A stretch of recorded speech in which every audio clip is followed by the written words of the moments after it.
Sebelum kita nak melangkah pergi kerja, jangan lupa baca doa ini. InsyaAllah, siapa yang baca doa ini boleh menyebabkan rezeki kita bertambah-tambah, kita jadi kaya raya, banyak keberkatan yang Allah Subhanahu Wa Taala turunkan kepada kita. Jadi tuan-puan, jom kita baca sama-sama. Sebelum tu saya nak minta tolong tuan-puan komen amin, save video ini, share video ini kepada sahabat-sahabat, kepada saudara mara, kepada semua umat Nabi Muhammad SAW. Rugi sangat-sangat kalau tuan-puan tak kongsikan video ini, kerana video ini sangat-sangat memberi manfaat kepada kita semua, insya-Allah. Jadi tuan-puan, tengok skrin, ikut saya baca. Bismillahirrahmanirrahim. Allahumma kfini bihalalika an haramik wa aghnini bifadlika amman siwak.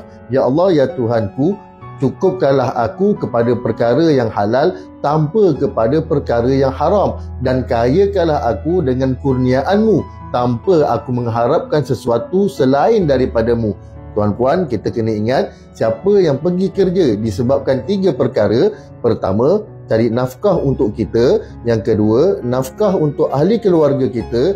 Yang ketiga, mengelakkan kita dari sifat meminta-minta. Apa kata Nabi SAW? Mereka ini keluar seolah-olah berjihad fi sabilillah. Masya Allah tuan-puan. Jadi tuan-puan, jom sama-sama kita amalkan doa ini. Jangan lupa sebar-sebarkan. Wallahu a'lam. Assalamualaikum warahmatullahi wabarakatuh.